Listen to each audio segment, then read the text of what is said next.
Y enfatizar esto del evangelio del reino de Dios es sumamente importante para no caer en este individualismo de solamente mi vida privada y ya. El cristianismo no tiene nada que ver en las áreas, entre comillas, seculares. Ahí tenemos que ser objetivos, neutrales, como criticamos en el episodio pasado. Y un problema es que también muchos cristianos les preguntas hoy en día, oigan, ¿quién es el rey del mundo? Y te van a decir, el diablo. Y si bien eso fue cierto en el Antiguo Testamento, actualmente no lo es.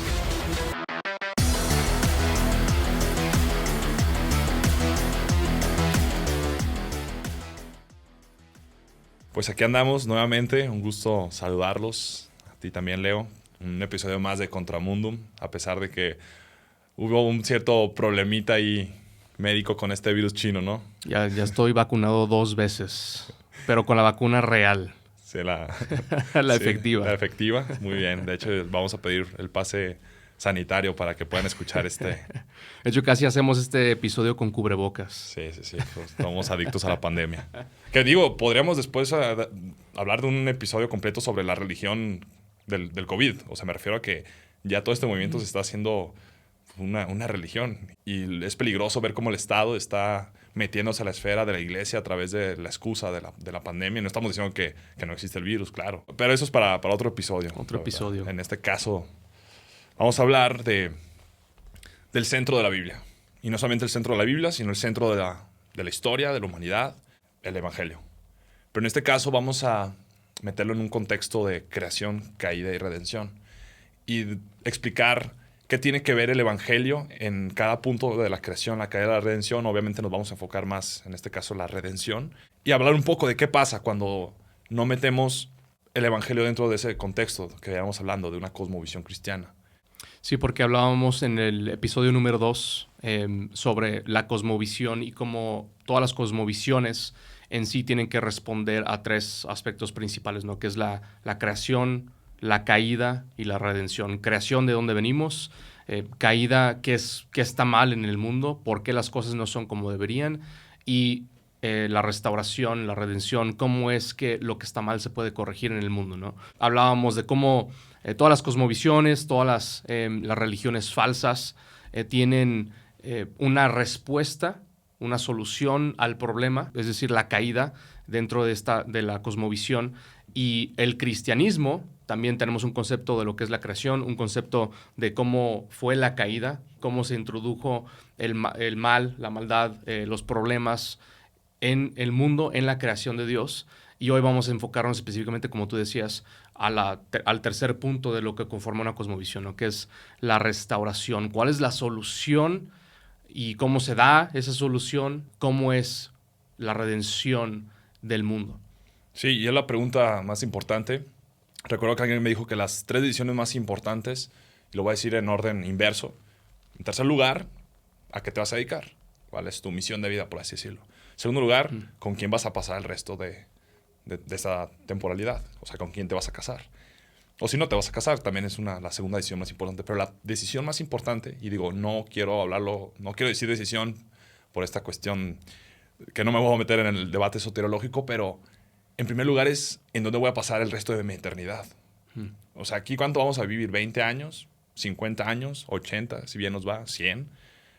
Pero cuando nos preguntamos qué hay después de la muerte y dónde voy a pasar el resto de la eternidad, eso, y por eso queremos hablar de este episodio, también por si alguien no sabe qué es el Evangelio, porque sí, podemos hablar de cosmovisión cristiana, pero si no entendemos cuál es el pilar, el fundamento de la cosmovisión cristiana, que es el Evangelio, que responde a la pregunta, ¿cómo un juez justo, que es Dios, puede perdonar al pecador, al hombre culpable, sin perder su justicia? Uh-huh. Y también vamos a hablar de la importancia de que solamente Cristo, solus Christus, que fue una de las banderas que levantaron los reformadores, porque solamente Cristo fue el único que puede ser nuestro mediador, nuestro abogado, el sacrificio perfecto, nuestro sumo sacerdote. ¿Por qué solamente Cristo pudo ser y no un humano? Sí, y al mismo tiempo creo que también se mencionó, yo creo que fue la introducción de cómo el Evangelio es una noticia cosmológica, como no es nada más una noticia que le compartimos al individuo, es decir, al ser humano, uno por uno, sí, como para prometerle un pedacito en el cielo, ¿no? En la eternidad, en alguna nube por ahí, Sí. sino que hay un interés de parte de Dios de redimir absolutamente todas las cosas, toda la creación. Sí. Y como el Evangelio últimamente sí lo compartimos a los hombres, que somos por quienes entró el pecado al mundo. Sí. Y es a través de esta redención del hombre que también toda la creación también va a gozar de una redención completa, ¿no? Y ya la está gozando. ¿Y por qué me refiero a que hay que ponerlo en el contexto de creación, que hay redención? Porque hoy en día un evangelista podría llegar con alguien y decirle, arrepiente de tus pecados. ¿Qué es arrepentirme? ¿Cuáles pecados? ¿Contra quién pequé? Porque hoy en día la gente ya no cree en un Dios creador, por así decirlo. Pero cuando nos damos cuenta que Dios es el creador, Él tiene todo el derecho sobre su creación. Hay un ejemplo muy utilizado, Steve Jobs, que crea un iPhone para un propósito. Y si el iPhone no responde a ese propósito, vamos a decir que se rebela, no hace sus funciones, Steve Jobs tiene todo el derecho de arrojar el iPhone, porque Él es el creador, Él tiene soberanía sobre él. Y Dios, cuando crea el universo, crea el humano y todas las leyes económicas, artísticas, culturales, todo tipo de leyes, las bióticas, físicas, todas. Y cuando el hombre se rebela, estas leyes no cambiaron. O sea, una piedra antes de la caída caía por la ley de la gravedad de la misma manera. El problema es que ahora el ser humano se fue a otra dirección. Y Dios pudo haber hecho, pues ¿saben qué? Se rebelaron, no están cumpliendo con su propósito para el cual fueron creados. Los desecho. Pero Él ama tanto su creación que en vez de destruirla y volver a hacer otra, por eso lo hablamos redención. La redime, la restaura. La redime, restauración, recreación, por así decirlo. Entonces ya poniendo en ese contexto, ok, soy una criatura, tengo un propósito, el cual no estoy cumpliendo, me he rebelado contra Dios, y esa es la cuestión de la caída. Sí, de hecho, cuando pensamos en el primer punto de la cosmovisión de cómo Dios es creador y Él establece, como tú bien decías, Él establece un orden perfecto, en donde todas las cosas funcionan, hay una armonía total, incluso entre hombre y mujer, el hombre que fue puesto sobre la tierra para reinar, para trabajar sobre la tierra. Para labrarla. Exactamente. Todas las cosas fluyen, Sí. todas las cosas le funcionan y cooperan juntamente con él para que él lleve a cabo su propio propósito. Sí. El problema aquí es cuando el hombre hace a un lado a Dios y de cierta manera se pronuncia autónomo, se pronuncia como independiente de Dios. Él dice, yo tomo la decisión de decidir entre el bien y el mal.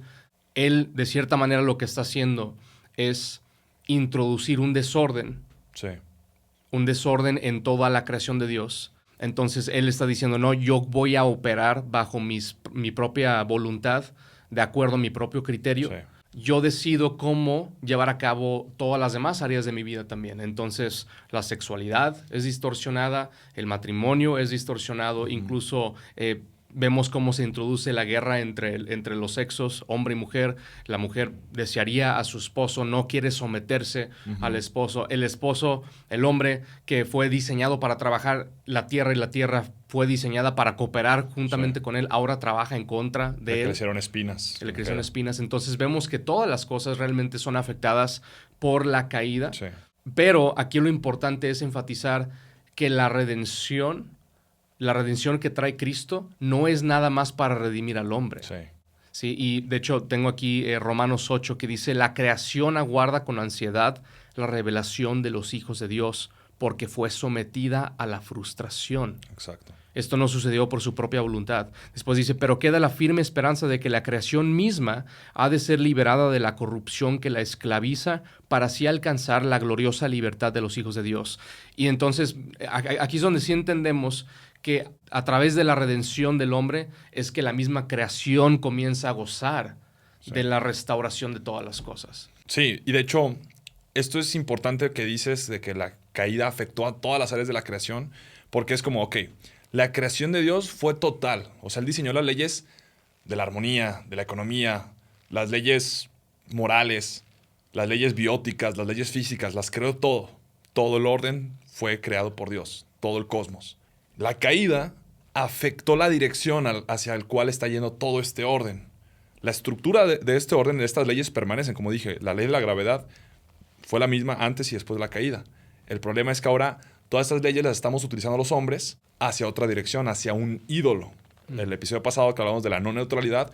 O sea, cuando alguien deja de glorificar a Dios, no significa que ya no está yendo hacia un Dios, sino que simplemente cambian de Dios, de ídolo, de principio rector. Sí, la pregunta no es si vas a adorar a alguien, la pregunta es a quién vas a adorar. Sí. O sea, ¿O a claro. qué estás ¿O a qué? adorando? Porque ya adoran criaturas, estos movimientos que últimamente se están levantando. Es una adoración tanto al hombre como a la creación. Romanos es clarísimo, que cuando no glorificamos a Dios y le damos gracias, vamos a terminar cambiando la gloria de Dios por la criatura. Pero entonces, si la creación fue total, la caída afectó la dirección de toda la creación, ¿por qué creemos que la redención solamente es para el individuo? ¿Por qué creemos que el evangelio solamente toca nuestra vida privada, solamente es para salvar almas? Eso es la creencia. Y entiendo que por ciertas escatologías, que después podremos hablar de ello, hay gente que dice, no, pero es que Dios no me mandó a limpiar la pecera, Él me mandó a sacar a los peces. O sea, tengo que predicar el evangelio para que la persona se salve, pero no, el gobierno no necesita redimirlo, la cultura no necesita redimirla, la música no necesita redimirla, porque tenemos esta división, esta dualidad de lo sagrado y lo secular. Y quiero leer este comentario de Albert Walters, que dice: una manera de ver esta diferencia es si usamos la definición básica de la fe cristiana dada por Herman Bavinck, un gran teólogo. Cito: a través de la muerte de su Hijo, Dios el Padre ha reconciliado su mundo creado pero caído y por su Espíritu lo renueva en un reino de Dios. La cosmovisión reformacional, la que compartimos nosotros, toma todos los términos claves en esta confesión trinitaria, ecuménica, en un sentido universal y global. Mención ecuménico, no se asusten a que el cristianismo ortodoxo acepta la Trinidad. Seas anglicano, seas protestante, seas católico, seas ortodoxo o ruso, es la cuestión de la Trinidad. A los términos reconciliado, creado, caído, mundo, renueva y reino de Dios se les atribuye un alcance cósmico. En principio, nada aparte de Dios mismo cae fuera del espectro de estas realidades fundamentales de la religión bíblica. La tentación permanente es restringir el alcance de cada uno de estos términos de alguna manera. Se entiende que cada uno se aplica a solo un área delimitada del universo, de nuestra experiencia, normalmente nombrado el ámbito religioso o sagrado.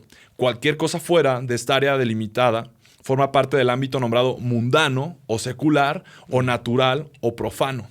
Todas estas teorías de doble ámbito, como se dicen, son variaciones de una cosmovisión básicamente dualista, en contraste a la perspectiva integral de la cosmovisión reformacional, que no acepta una distinción entre los ámbitos sagrado y secular en el cosmos. Y esta dualidad surge también, hay que entender, por que el marco filosófico que utilizaron los padres de la Iglesia fue la filosofía griega, que tenía esta dualidad del mundo de las ideas o de la forma y el mundo material, la materia. Y veían como que la materia era mala, que era mala, que era desorden y que es eterna. Y que un demiurgo, un dios, le da forma a la materia, se puede decir. O sea, como que Dios necesitaba materia, que estaba en desorden.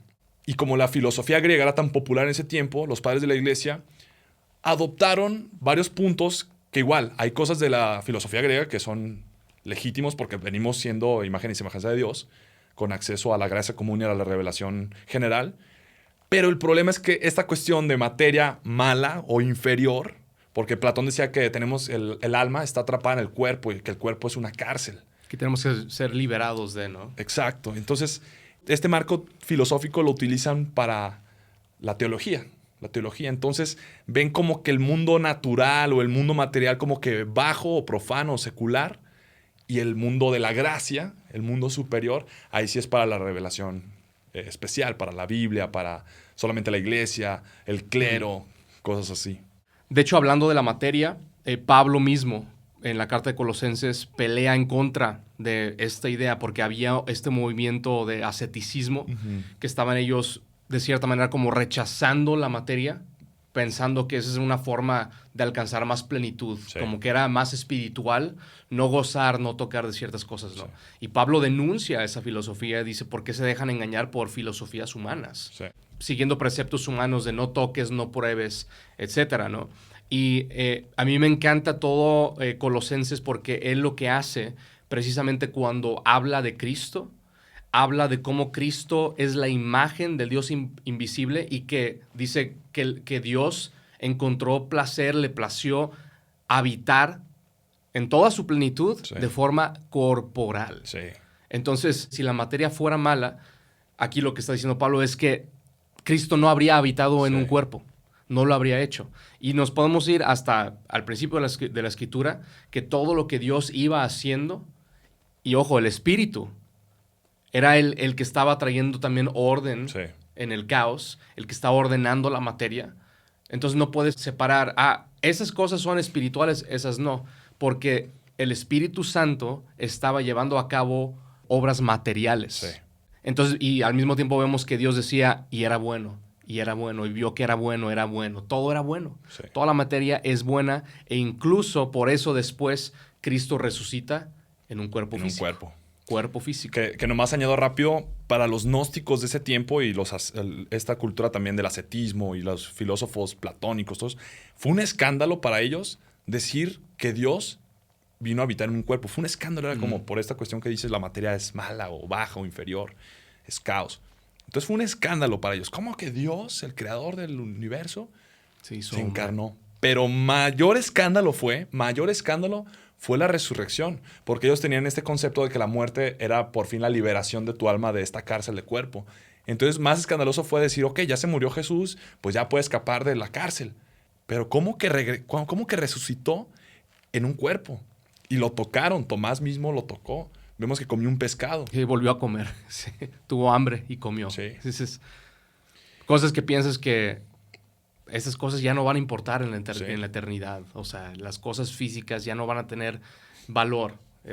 Cosas así, ¿no? Que podemos llegar a pensar. Y la denuncia de Pablo por estas cuestiones que mencionas, que no toques o no comas de esto. 1 Timoteo 4:3. Prohibirán casarse y mandarán abstenerse de alimentos que Dios creó para que con acción de gracias participasen de ellos los creyentes y los que han conocido la verdad. Pero aquí vemos, Dios creó alimentos y el matrimonio. Dios los creó para que con acción de gracia, ahí vemos la dirección original para la cual fue creado. Es decir, el uso que le das a todas las cosas, ¿no? Y las cartas de Pablo también una y otra vez dice, todo lo que hagan, háganlo para la gloria de Dios, ya sea que comas o bebas. Sí. Entonces ya la pregunta no es, oye, ¿como, no como, toco, no toco, me caso, no me caso? Es todas estas cosas que Dios ha creado que son buenas, recíbelas y utilícelas para traerle gloria a Dios, darle gloria a Dios, honrarlo, agradecerle por lo que Él te ha dado para que tú puedas gozar de su mundo, de su creación, ¿no? El Evangelio de la libertad nos hace verdaderamente libres de disfrutar la creación con su dirección adecuada. Y ahora sí, enfocarnos en la redención. Uh-huh. La pregunta crucial y que todos deberíamos hacernos es ¿cómo el juez justo puede perdonar al pecador? Más corto, ¿cómo me puedo ir al cielo? Y esta pregunta la tenemos que hacer de esta manera, de cómo puede un juez justo perdonarme, porque entendemos que un juez debe de ser justo. Sí. Y Dios, siendo el juez supremo, siendo el juez 100% justo, perfectamente justo, no puede simplemente perdonar al culpable, nada más porque sí. Sí. A eso nosotros en un sistema humano lo llamaríamos corrupto. Sí. Un juez que simplemente te deja ir con lo que hiciste, con tu crimen, con tu falta, sin que haya consecuencias, lo llamaríamos injusto. Y muchas veces hasta la tendencia humana, religiosa, hablando en términos humanos, es podemos sobornar a Dios. Si me porto bien, si hago tales obras, si leo tantas veces mi Biblia, si hago ciertos ritos religiosos prescritos por un padre, un pastor, lo que sea, Sí. es entonces que Dios al final va a decir, bueno, veo muchas cosas malas, pero también veo muchas cosas buenas, ¿sí? Pero al mismo tiempo es como decía, es como sobornar a un tránsito. Sí. Sí, decir, mira, yo sé que la acabo de regar, que cometí un delito, pero ahí te va algo bueno para alivianarte y que ignores mi problema. Y eso lo llamamos corrupción. Entonces, por eso tenemos que entender esta pregunta con este enfoque de si Dios es perfectamente justo y yo soy totalmente injusto, ¿por qué Dios me dejaría participar en la redención de todo el universo, de todo el mundo, en donde todo va a ser gozo, plenitud, etcétera, ¿por qué me dejaría a mí participar de eso ignorando mi pecado, ignorando mis faltas, ignorando todo lo que yo he hecho? Entonces creo que es ahí en donde muchas veces no entendemos dentro, como tú hablabas de este marco de cosmovisión, de dónde venimos, quién es nuestro creador, y por lo tanto no sabemos por qué le deberíamos de rendir cuentas. Sí. O sea, es como tú decías, arrepiéntete de tus pecados, o a veces ni siquiera es los pecados. ¿A dónde quieres ir cuando te mueras? Sí. Pues al cielo. Acepta a Cristo como tu Salvador, invítalo a tu corazón, se acabó. ¿Lo creíste? Sí. Ok, Ya. eres salvo. Firma aquí. Exacto. Y pues es que eso está fácil. O sea, ¿quién no quisiera pasar toda la eternidad en el cielo en vez del lugar de tormento, ¿no? Sí. Pero es ahí en donde tenemos que pensar desde antes, irnos un poquito para atrás y decir, a ver, ¿quién nos creó? ¿Quién es este Dios que nos creó? Sí. ¿Cómo es su carácter? Y si nos damos cuenta, lo que dice la Biblia, que realmente es un Dios santo, que realmente es un Dios totalmente justo. Si yo veo eso y me volteo a ver a mí, lo único que debería de poder caer en mi conciencia es que soy culpable. Sí. Y que necesito hacerme la pregunta que tú acabas de hacer. Y el evangelio significa buenas nuevas, buenas noticias. Pero para que sean buenas noticias, primero son malas noticias. Por eso que mencionas, porque nos damos cuenta que estamos parados ante un juez 100% santo, 100% justo, y que nosotros día a día pecamos. El libro de Isaías bien menciona que inclusive nuestras buenas obras son trapos inmundos delante de los ojos de Dios. Inclusive nuestras buenas obras son corruptas. Todas. Todas. Y es todo el tiempo. A mí, algo que escuché de un autor, que él decía que él no tiene la capacidad de llevar a cabo ninguna obra buena sin pecar. O sea, realmente podemos hacer muchas cosas para la gloria de Dios. Podemos incluso hacer esta serie para la gloria de Dios, pero hay mucho detrás. Sí. Sabemos que se puede luchar con la vanidad, con el ego, con el orgullo, con muchas cosas en donde realmente no podemos hacer nada sin que esté manchado con algún pecado. Sí. Y de cierta manera pues es humillante. Sí. Porque dices, realmente conociendo mi corazón, yo sé que siempre hay motivaciones chuecas detrás de las cosas, pero últimamente eso no nos frena. Sabemos que en Cristo hay perdón de pecados y pues hay que hablar específicamente de cómo es entonces que nosotros podemos encontrar esta liberación que tú mencionas, ¿no? Que podamos ser liberados de nuestros pecados y que podamos ser vistos no como injustos, sino como justos. Que el juez nos vea como justos y nos permita participar de la liberación de toda la creación. Y ya platicamos de las malas noticias, que nos rebelamos en contra del Creador. Somos condenados, somos culpables. Pero como mencioné, Dios pudo haber desechado su creación, pero la ama, verdaderamente ama a su creación. Y dijo, la voy a salvar, la voy a redimir, pero necesitamos a alguien que lo haga, alguien que redima. Y ese es Cristo. Y solamente Cristo pudo haber sido, porque para empezar, la culpabilidad del hombre la tiene que pagar el hombre. Pero al mismo tiempo, yo como un ser finito, digamos que soy perfecto. Ok, yo voy al cielo. Pero si quiero pagar por alguien más, como soy un ser finito y el castigo, el infierno, es eterno, o sea, yo como soy un ser finito no puedo pagar un castigo eterno. El hombre tiene que pagar el crimen, pero solamente un ser infinito podía pagar un castigo eterno. Entonces eso nos metió en un mayor problema. Solamente el hombre nos puede salvar, pero al mismo tiempo solamente Dios nos puede salvar. Y precisamente esa es la gloria de la encarnación. La gloria de la encarnación es que Cristo, nuestro Señor, es 100% Dios y 100% hombre. Perfecto, sin mancha, concebido por una virgen. Es decir, no estaba sujeto a Adán. Precisamente por eso era necesario que fuese una virgen. Sí. Y fue el Espíritu Santo quien coloca la semilla en el vientre de María. Para que naciera sin pecado. Para que naciera sin pecado original. Cumple toda la ley porque, bien, también él pudo haber venido, así, pum, mágicamente, caer del cielo y, ¿qué onda, mis chavales? Voy a la cruz, 3 días, resucito, nos vamos, ya está. Pero no, porque también lo que él hizo es venir a cumplir la ley. Los más de 600 mandamientos de la Torá, Cristo los cumple, los guardó perfectamente, sin pecado. Es impresionante cómo los seres humanos crucificamos al amor. Dios es amor. O sea, el creador, el que creó la misma cruz, el que creó el árbol de donde salió esa madera, el que creó los minerales de esos clavos, fue a la cruz, crucificado por nosotros y para nosotros.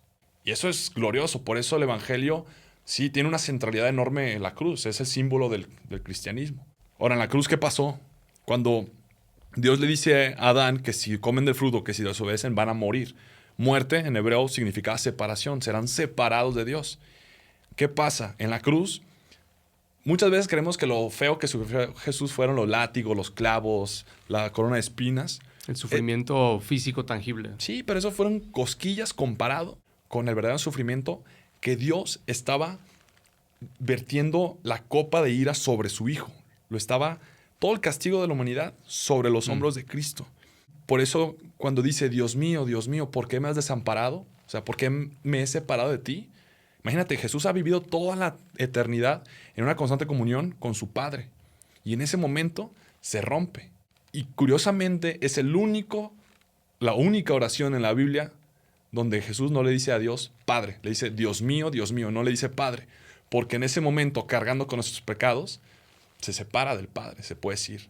Entonces Él es separado para nosotros ya no ser separados de Dios. ¿Quién nos separará del amor de Dios? Dice Romanos. Sí, me acordé de una frase que dijo Spurgeon, ¿no? Que Cristo se paró delante de Dios como si fueras tú, para que tú pudieras pararte delante del Padre como si fueras Cristo, ¿no? Sí. Entonces es este intercambio de el justo por el injusto, el injusto por el justo, en donde nosotros podemos ser liberados, específicamente porque sí hubo un pago. Y esta es la parte que, sumándome a lo que estabas diciendo, más bien de la pregunta que estabas haciendo, de cómo puede ser que un Dios justo nos perdone. Y Romanos habla de cómo Dios es el juez y al mismo tiempo el que justifica. Sí.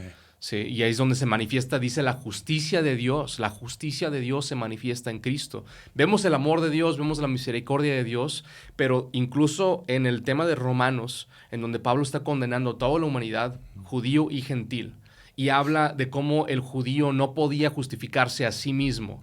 La pregunta es, ¿quién puede ser justo? ¿Quién se puede justificar? Su respuesta, nadie puede ser justificado por las obras de la ley. Únicamente por la fe. ¿Por la fe en quién? La fe en Cristo. Y es únicamente la fe en Cristo. ¿Por qué? Porque Él es la revelación de la justicia de Dios. Decía también ahí mismo en Romanos que se había pasado por alto los pecados de toda la humanidad. O sea, no se había visto la justicia de Dios derramada en el mundo a tal grado donde se entendiera que a Dios le importaban los pecados. Los sacrificios animales, los sacrificios, todo lo que los ritos que se hacían en el tabernáculo, todo el sistema del Antiguo Testamento, realmente no estaba llevando a cabo la justicia que se debía. Sí. ¿Sí? Entonces es ahí donde tú lo que estás mencionando de cómo tiene que ser un hombre. No puede ser el animal. El animal nada más era una parte temporal que estaba apuntando al verdadero Cordero de Dios, al sacrificio verdadero, perfecto, sin mancha, el sacrificio total. Un solo sacrificio, dice Hebreos, única vez y se acabó. Consumado es, dijo Cristo. Entonces, Cristo mismo es la manifestación de la justicia, porque el gran dilema es ese: ¿cómo puede Dios ser justo y perdonarnos? Y en la crucifixión es donde vemos, no me acuerdo quién dijo, pero que es como donde la misericordia y la justicia se besan. Sí. O sea, los ves ahí que en la cruz se juntan perfectamente. Yo puedo obtener misericordia porque se llevó a cabo la justicia sobre Cristo. Hasta la forma de la cruz, la línea vertical como que representando la rectitud, la justicia de Dios, y la línea horizontal siendo como un abrazo del Padre. Entonces es impresionante cómo en la cruz es el único lugar donde podemos ir a descansar. Y también reconocer que no podemos añadir nada. Y por eso la sola fide, esta bandera de los reformadores, fue una revolución. No me encanta esa palabra, pero fue algo muy liberador. porque se creía en ese tiempo que teníamos que añadir obras y nunca podíamos tener certeza de que hemos sido justificados. Pero a ver, creer que yo voy a añadir algo a mi salvación, yo lo veo como un insulto hacia Cristo porque estás diciendo, ok, Jesús, ya hiciste tu parte, pero no fue suficiente. Hay cositas que todavía... Gracias por darme la entrada, pero de aquí puedo yo. Y no, tetelestai, consumado es. En ese tiempo, cuando yo te debía algo, dinero, y te pagaba, me dabas un documento que decía tetelestai, que significaba que toda la deuda ha sido Está saldado. Saldado. Entonces, Sí. consumado es. Toda la deuda ha sido saldada. ¿Cómo la recibo? Por sola fe. No, pero es que está demasiado fácil. Pues es que por eso es gracia. Gracia significa regalo inmerecido. Pero al mismo tiempo es imposible. Por un lado es fácil, lo más fácil porque es gratis. Pero por el otro lado es imposible porque el ser humano es tan orgulloso, tan soberbio. Es el mayor pecado. Los pecados más escandalosos que me puedan describir, inclusive los sexuales o el asesinato, son producto de la soberbia. Son producto de la soberbia. Y él no quiere agachar, el hombre no quiere agachar la cara y decir, no, ¿cómo que tú me vas a regalar la salvación? No, yo puedo solo. Yo puedo ganarme la salvación. Sí, sí, de hecho, cuando he escuchado personas que se ofenden por la exclusividad del Evangelio de Cristo, es decir, que nada más Cristo salva, que nada más en Cristo hay salvación para el hombre, y eso ofende, ¿no? Porque queremos que haya más caminos, queremos que haya más formas. Últimamente las personas que profesan no tener una creencia específica, que se cree buena persona, etcétera, ellos dicen, no, ¿cómo es que yo, por no creer lo que tú crees, y yo no tener fe en Cristo, me voy a condenar al infierno, ¿no? Muchas veces una de las preguntas que sale al tema es, oye, pero ¿qué pasa con la persona que está en una cueva aislada y que nunca ha escuchado de Cristo? Como suponiendo que esa persona en la cueva que hipotéticamente existe fuera lo suficientemente humilde como para que cuando tú le presentes el evangelio lo acepte. El problema es que esa persona, no importa dónde esté, que no haya escuchado el evangelio, no va a aceptar el evangelio por más que se lo lleves. Sí. O sea, y yo muchas veces le he preguntado a las personas, oye, a ver, tú dime, no te vayas a los montes, no te vayas a las cuevas, no te vayas a esos lugares hipotéticos. Dime cuántas personas tú conoces hoy a tu alrededor que se están muriendo de ganas por escuchar el mensaje de Cristo. Ninguna. Y con toda la accesibilidad que lo tenemos hoy. Sí, y la respuesta es, no, pues no conozco a nadie. ¿Y qué te hace pensar que la persona en las cuevas es diferente? Somos tan orgullosos y que, como mencioné, ese es el problema principal que sucede en el jardín, que es el nombrarse independiente, autónomo, decir, yo soy Dios, yo decido, yo determino. Entonces, que me vengas tú a decir que yo no soy Dios y que yo no tengo el control de mi salvación, de mi eternidad, y que tengo que doblar mi rodilla ante otro, no lo voy a aceptar. El primer engaño sigue presente. Seréis como dioses. Exacto. Serás como Dios. Tú crea el orden que quieras, tú crea las leyes que quieras, no te sometas a Dios. Pero vemos también que en la redención, en la misma cruz, este impacto cosmológico. Por ejemplo, ¿en dónde cayó el hombre? En un árbol. ¿En dónde fue liberado el hombre por medio de Cristo? En un árbol, crucificado En un madero. También, ¿qué fue maldecido por la caída del hombre? La tierra, le crecieron espinas. ¿Qué llevaba en su cabeza Cristo? Una corona de espinas. Y pasar a la resurrección es glorioso porque no nos podemos quedar con un Cristo crucificado. Sí, adoramos y predicamos al Cristo crucificado, pero adoramos también al Cristo resucitado. Y en la redención, en la resurrección, perdón, ¿con qué lo confunden primero? Con un jardinero. ¿Por qué lo confundirían con un jardinero? ¿Qué estaba haciendo Jesús? Labrando la tierra. O sea, lo primero que hizo Jesús fue labrar la tierra. Que porque Adán era un jardinero.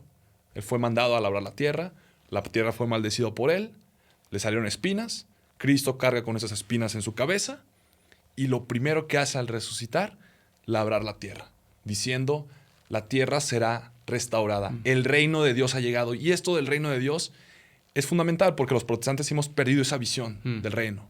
Sí, ya no se habla del evangelio del reino de Dios, se habla nada más del evangelio. Sí. Y es precisamente porque hemos perdido esta idea de algo más grande que nosotros mismos, más grande que yo como un individuo, como una persona, como el evangelio personal de Dios quiere una relación contigo, en vez de, no, Dios está redimiendo, está reconciliando consigo todas las cosas. Y tú puedes ser parte de eso. Tú puedes participar en una redención, una restauración de todas las cosas, una redención universal, cosmológica, y tú puedes ser una pequeña parte de eso y gozar de todos los beneficios. Realmente, si te pones a pensar, tiene mucho sentido.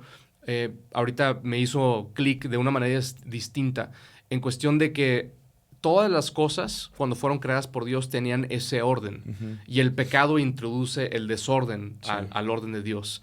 Dios está ordenando todas las cosas.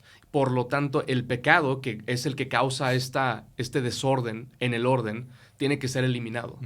Entonces, es por eso que la muerte de Cristo trae la muerte al pecado, pero no nada más para darnos perdón, sino para restaurarnos y traer a otra vez un orden cosmológico, incluyendo al hombre que estaba caído. Que estamos caídos y necesitamos ser introducidos a un nuevo orden. Y ese sería el reino de Dios. Y enfatizar esto del evangelio del reino de Dios es sumamente importante para no caer en este individualismo de solamente mi vida privada y ya. El cristianismo no tiene nada que ver en las áreas, entre comillas, seculares. Ahí tenemos que ser objetivos, neutrales, como criticamos en el episodio pasado. Y un problema es que también muchos cristianos les preguntas hoy en día, oigan, ¿quién es el rey del mundo? Y te van a decir, el diablo. Y si bien eso fue cierto en el Antiguo Testamento, actualmente no lo es. En la crucifixión vemos Colosenses 2:15 que dice, y habiendo despojado a los poderes y autoridades, hizo de ellos un espectáculo público, triunfando sobre ellos por medio de él. Y muchos también, por ciertas cuestiones escatológicas, creen que, bueno, sí, el reino, pero va a venir hasta después. Va a llegar Cristo y ¡pum!, va a destruir a todos los malos y va a poner su reino. Un establecimiento del reino inmediato, ¿no? Sí. Así, impactante al final de toda la historia. Así, el Armagedón y ¡pum!, llega Jesús y ya. Pero no, Cristo mismo dijo, no, el reino ya está aquí, ya llegó. Vemos en Mateo 12:28 que dice, pero si yo por el Espíritu de Dios echo fuera a los demonios, ciertamente ha llegado a ustedes el reino de Dios. La pregunta es, ¿Jesús sacó a demonios por el Espíritu de Dios? Sí. ¿Qué significa? Conclusión. Que el reino de Dios ha llegado. Y te van a decir, no, pero bueno, pero ¿por qué hay tanta maldad todavía? Bueno, pero es que el reino de Dios es como una semilla de mostaza. Sí, lo describe como algo lento, ¿no? Es algo inmediato. Sí. La gran comisión. Toda autoridad me ha sido dada en el cielo y en la tierra. Porque les dices, oigan, ¿quién es el rey del cielo? Cristo rey. Y el de la tierra, ¿Cristo gobierna sobre la tierra? Bueno, o sea, sí, pero no. Sí, pero no. Sí, pero no. Y no, toda autoridad me ha sido dada en el cielo y en la tierra. Por tanto, con esa autoridad, vayan y discipulen a las naciones. Y es bien importante que los cristianos entendamos esto de discipular a las naciones.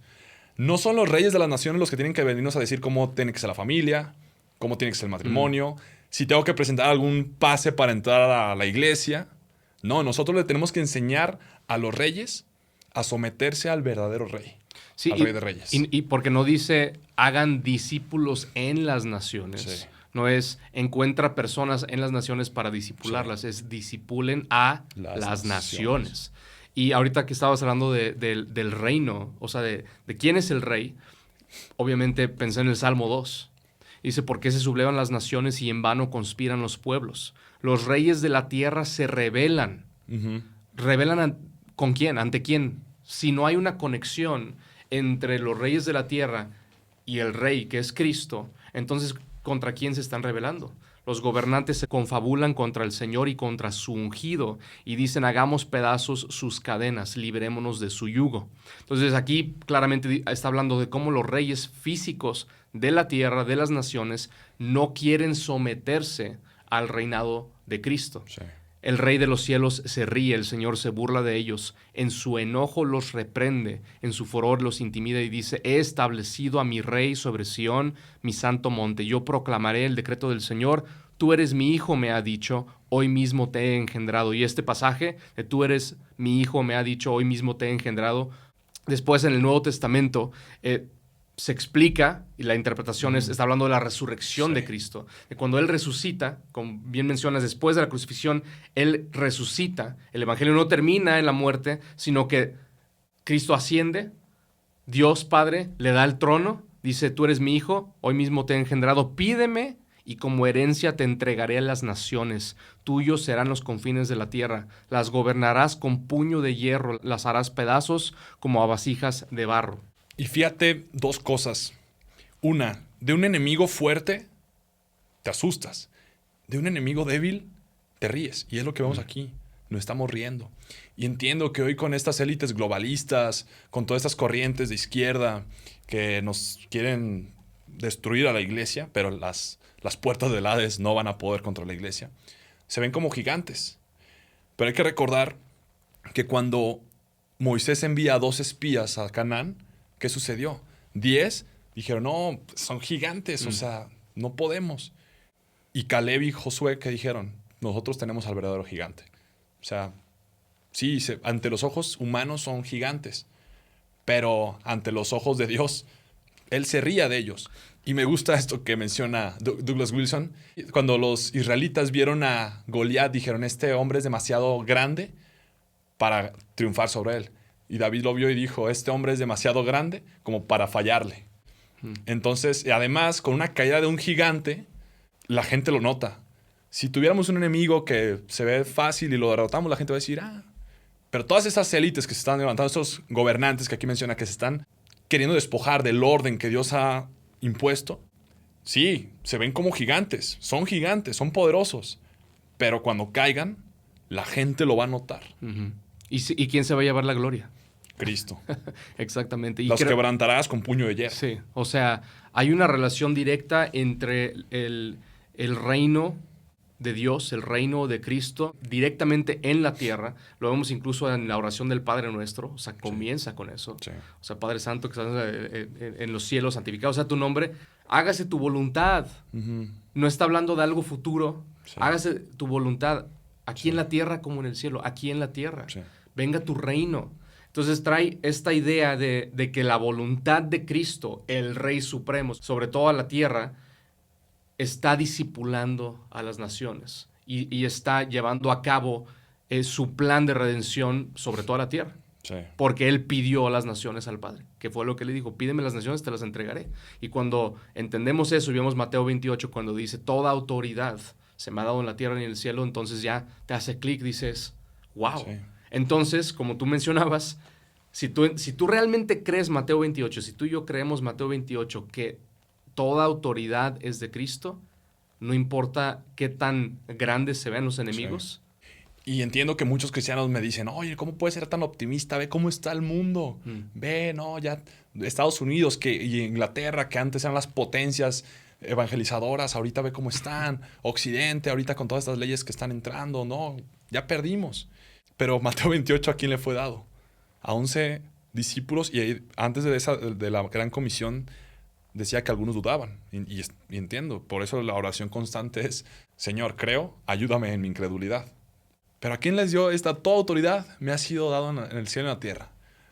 Los 11 discípulos voltearon a ver así como, pues el imperio romano sigue gobernando. Y el imperio romano era el imperio romano. Sí. Y dijo, ok, los 11 discípulos así, toda autoridad. Y con esa autoridad vamos a ir a discipular a las naciones. Y claro, hubo persecución. Pero ellos creyeron en ese mensaje. Por eso el primer credo de la iglesia primitiva era Jesús es el Señor, el Curios, que era el nombre utilizado también para el César. Y te mataban, llegaban contigo y te decían, ¿quién es el Curios? Si no decías que el César, espadazo. Y ellos decían, Jesús es el Curios, el César no. Y con esa autoridad entiendo que hubo persecución muy fuerte, pero al final de cuentas lograron, sí, pasaron 300 años, lograron cristianizar al Imperio Romano. Después se corrompió, claro, se corrompió toda esta oscuridad, el evangelio ya no se predicaba, mataban a los que predicaban el evangelio. Llega los reformadores, un despertar del Espíritu Santo. Y vemos que también, ¿qué fue súper importante para la reforma? Un invento, que fue la imprenta. ¿Por qué? Martín Lutero, cuando clava las 95 tesis, la gente de ahí no sabía leer. Era muy poca la gente. Vieron que un monje agustino clavó 95 tesis y era como, chido. Pero en ese tiempo ya existía la imprenta. Las empresas de la imprenta querían como textos controversiales para que se vendieran. Encuentran las 95 tesis de Lutero, Y las empiezan a imprimir muy controversiales, puff, como dinamita, como pólvora por todo Europa. Y es chistoso que tengo entendido que Martín Lutero estaba comiendo, él ni sabía el movimiento que estaba sucediendo con sus 95 tesis. Hasta que unos, creo que eran alumnos de ahí, le dijeron, oye, Lutero, ¿tú escribiste eso? Y se queda así como de que... Wow. Tu tweet se hizo viral. El primer tweet viral. Y entonces hubo un despertar con la Reforma. Trajo mucho progreso la Reforma. Las ciencias, las artes, las universidades. Que es cierto, los padres de la iglesia trajeron todo aquello para empezar. Las universidades, los derechos humanos, la música, el arte, la cultura, es legado todo el cristianismo. Se empezó a corromper la iglesia oficial de ese tiempo, pero Cristo dijo, no, las puertas del Hades no van a prevalecer. Sale la Reforma, hay un despegar del cristiano, y ahorita entiendo que estamos, en cierta manera, en una bajada. Bache. En un bache. Pero ¿quién nos dice que no puede haber una Reforma 2.0? Seguimos teniendo el mismo rey. Exactamente. Sí, y últimamente, en cuestión del evangelio, de creer que Cristo realmente murió por nuestros pecados, que Cristo es el primogénito de entre los muertos, Él es el primogénito de esta nueva creación, de este nuevo orden, y que Él realmente está sobre el trono, y que todas las cosas están siendo reconciliadas con Él. Si tú y yo creemos eso, y confiamos en la palabra de Dios, y al mismo tiempo podemos voltear para atrás y ver todas las victorias que ha tenido. Sí. O sea, podemos voltear a ver lo que tú decías, los 11 discípulos que estaban ahí, y todo parecía ir en contra de ellos. Sí. Y sí iba en contra de ellos, y aún así, 2000 y tantos años después, aquí estamos. Y nunca había habido tantos cristianos en el mundo Exacto. como ahorita. Incluso estadísticamente se dice que hay más cristianos en el mundo ahorita de lo que había personas en todo el mundo durante el tiempo de Pablo. Creo que ahí es donde la palabra de Dios nos debe de dar el sustento, el fundamento para que nosotros no nos dejemos llevar por lo que vemos, sino que ahora sí por lo que sabemos, por lo que conocemos a través de las Escrituras. Y mencioné esto de la imprenta porque hay que entender que la creación es buena si es utilizada con acción de gracias. Porque, ok, entiendo que hay cierto movimiento pietista, como que de alejarse de todo. Uy, no, la tecnología es mala. No, que la música es mala. Que el baile es malo. No. Hay que utilizarlas. Esta tecnología que estamos utilizando... Tú sí bailas, ¿eh? A mí me encanta bailar, la verdad. Me encanta. Nunca lo verán en público. Bueno, quién sabe. A mí me encanta bailar, sí. Y fue algo que descubrí hace como 4 años que me gustaba bailar. Antes era el típico morro que estaba ahí nomás sentado. Y ya, ahorita dije, hay que disfrutar la creación. Te soltaste. Y vemos que, es decir, todo este crecimiento tecnológico, cultural, fue algo ordenado por Dios. El mandato cultural antes de la caída. Fructifíquense y multiplíquense, sojuzguen la tierra. Ese mandato cultural es hacer empresas, hacer tecnología, hacer un montón de cosas. Vemos que en dónde inicia la creación, en un jardín, en dónde termina Apocalipsis 22, en una ciudad. Sabemos este desarrollo tecnológico. Y es como que nace un niño completamente sano, pero se enferma con una enfermedad mortal, una enfermedad terminal. El niño va a seguirse desarrollando según su estructura, pero van a haber 2 fuerzas luchando. Uno, la fuerza de su creación, sus leyes bióticas, psicológicas van a crecer, pero va a haber una lucha del cáncer, podría ser en contra del niño. Y la redención es que se descubre una cura, se va curando el niño, pero el niño no regresa a ser bebé. No. Se cura, pero ya es un joven, ya se desarrolla. Y lo mismo con la humanidad, con la civilización. Empezamos en un jardín, sí, vino la caída y vemos que los hijos de Tubal Caín, que eran malos o impíos, crearon la metalurgia, música, o sea, cosas que ayudaron a la humanidad. Es decir, está la lucha, por un lado, del orden de la creación, la gracia común, pero también tenemos esta lucha del pecado. Entonces la civilización sigue prosperando.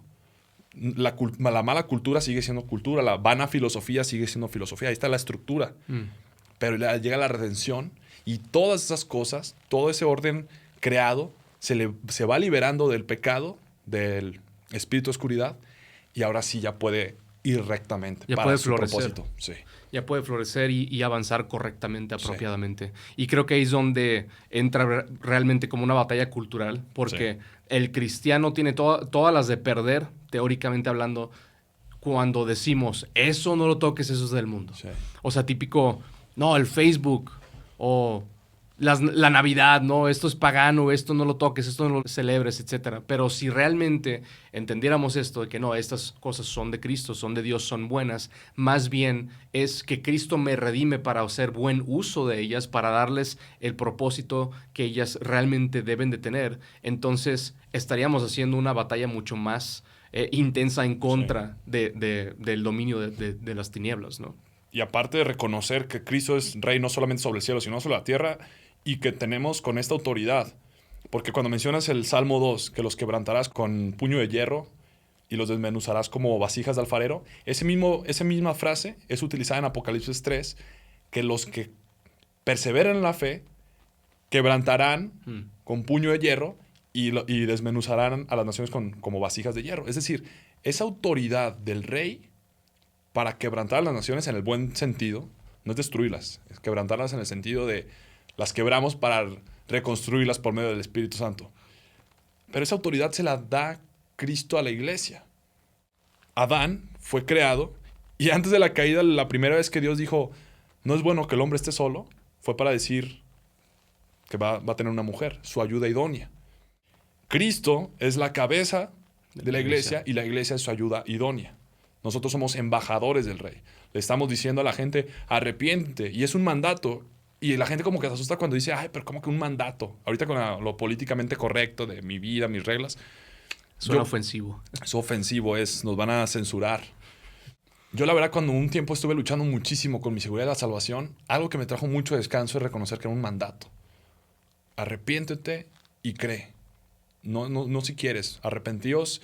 Metanoia era una frase militar que el general daba a sus militares cuando estaban desviados de un camino, de que arrepentíos, metanoia, cambien.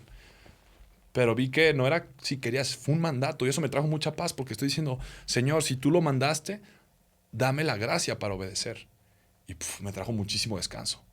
Entonces, en este momento le decimos a la gente, el rey te está ordenando que bajes tus armas, que te unas a su ejército, pero lo hace para bendecirte, entiende esto. Sí. Lo está haciendo para bendecirte. Tú estás yendo hacia un precipicio, te vas a destruir.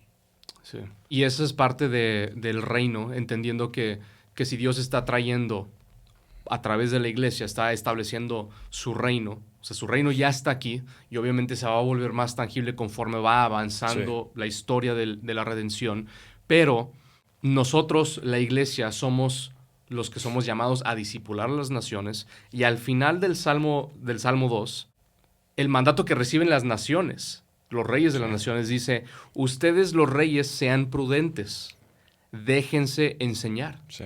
¿Por quién? Por los discípulos. Por los discípulos. Entonces nosotros, la iglesia, somos llamados a enseñar a las naciones, a obedecer todo lo que Cristo ha mandado, y los reyes, de parte de Cristo, aquí están recibiendo su mandato de déjense enseñar. Sí. Sirvan al Señor con temor, con temblor, ríndanle alabanza. Besen los pies, no sea que se enoje y sean ustedes destruidos en el camino, pues su ira se inflama de repente. Pero lo que tú decías, dichosos los que en él buscan refugio. Sí. Entonces, este orden que Dios está trayendo a través de la obra de Cristo, muerte al pecado, muerte al viejo orden, muerte al desorden, y estableciendo un orden nuevo que obviamente comienza con nosotros, sí comienza como individuos, pero tiene fruto global conforme va creciendo la iglesia. Dichosos somos porque vamos a poder participar de este nuevo orden, de esta restauración de todas las cosas. Y suena un poco paradójico para muchos decir, ¿cómo que someterme a las leyes de Dios me va a traer libertad? Suena, y entiendo, es una pregunta legítima. Pongámonos a pensar en un tren. ¿Cuándo el tren es verdaderamente libre? ¿Cuando se descarrila y hace lo que quiere? ¿O cuando sigue la vía de su camino? ¿Cuándo es verdaderamente libre un tren para cumplir con su propósito? Además, Las leyes son como barras de seguridad. Dios está diciendo, es como cuando con Adán, miren, pueden comer de todos estos árboles, ¿eh? Todos esos árboles. Pero ahí van por el uno que no. O sea, Dios nos da tantas bendiciones. Somos ovejas que estamos dentro de un corral. Las leyes son ese corral que, a ver, si se salen, se los van a comer los lobos. Si se salen, se van a destruir. Si se salen, va a haber aflicción. Entonces, cuando ya uno puede obedecer las leyes de Dios, dices, ahora sí ya puedo ser libre, puedo caminar, puedo cumplir con mi verdadero propósito. Y ya más o menos para ir cerrando, esta frase de C.S. Lewis lo deja muy claro, cómo verdaderamente es un evangelio de gozo, de libertad, de bendición, someterte a las leyes de Dios. Porque aparte, si no te sometes a la ley de Dios, te vas a someter a otra cosa que te va a destruir, que te va a corromper. Cuando dicen, no, yo soy libre para hacer lo que yo quiera, no eres libre. Estás esclavizado a tu propia voluntad. Tus propios deseos. ¿Y hacia dónde te va a llevar eso? Dice C.S. Lewis, cito, si tenemos en cuenta las evidentes promesas de recompensa y la asombrosa naturaleza de las recompensas prometidas en el Evangelio, parecería que nuestro Señor encuentra nuestros deseos no demasiado fuertes, sino muy débiles. Somos criaturas de medio entusiasmo jugueteando con la bebida y el sexo y la ambición cuando el gozo infinito se nos ofrece. Como un niño ignorante que quiere seguir haciendo pasteles de barro en un barrio pobre porque no puede imaginar lo que significa la oferta de un día de fiesta en el mar. Estamos muy contentos con demasiada facilidad. Entonces, lo deja claro. No, es que muchas veces creen que el cristianismo es para reprimir nuestros deseos y nuestros sentimientos. No, es para despertarlos verdaderamente.